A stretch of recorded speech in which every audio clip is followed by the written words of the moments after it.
Thank you, Representative Cohen. Representative Hill. Thank you, Mr. Chairman. Thank you, Mr. Secretary, for being here today. You made reference to this in your answer to Chairman Cohen with regard to paper receipts. We have heard a lot in the news, as you referenced, indicating that Pennsylvania is a battleground state in this upcoming election.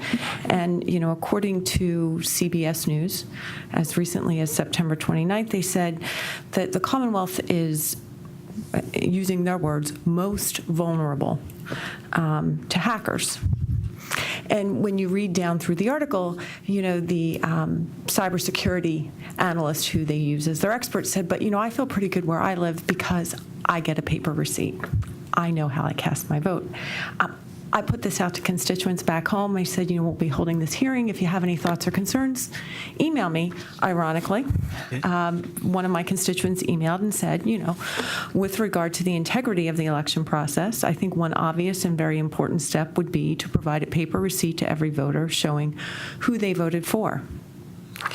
So you alluded to the fact that we don't do that and that perhaps there's a reason why. Can you explain why in Pennsylvania people who vote don't get a receipt that shows, this is, thank you for voting and this is who you voted for?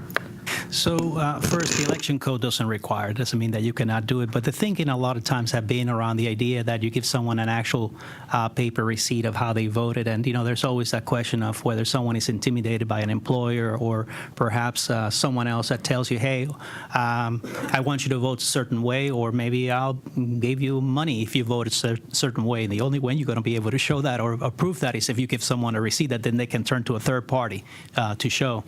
Be mindful of a couple of things. We have 50 counties that use the touch screen or some variation of what we call direct recording electronic devices, which is the ones we're talking about. The other 17 counties use optical scan, like the ones we used back in school, and so you see the results.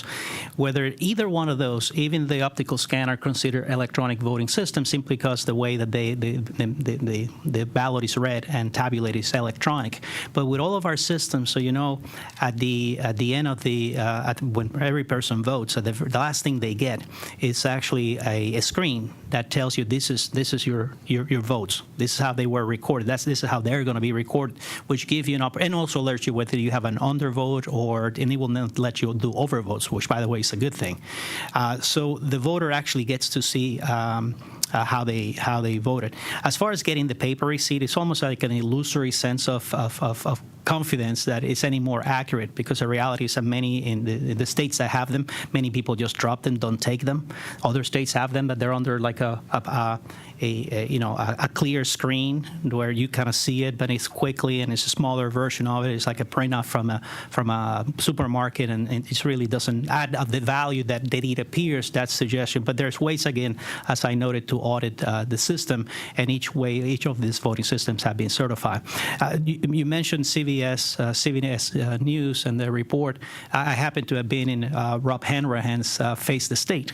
And he, in fact, that was the very first question he asked. And he said, hey, we did a study here. It says that you don't have voter verifiable, or you don't have a way to verify the votes. And I said, I debunked all of that, most of with what I told you. Yes, this system have been certified to the point where there is an audit trail to all of them.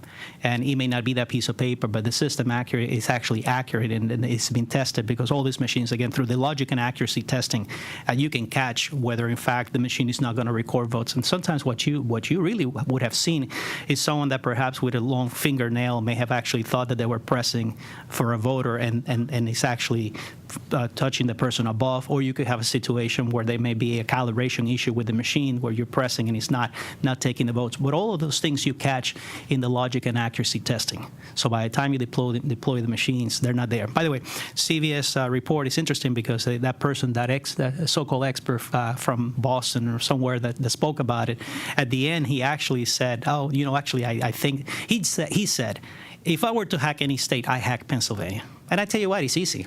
And I know because I've been around all these years. After what happened in Florida in 2000, the media and others have been salivating over the idea of the next Florida. It sells news. And I can tell you, because I said many times, I was president of the National Association of Secretaries of State. I sat right next to the Secretary of State from Florida, not the person who was there, Catherine Harris, but others.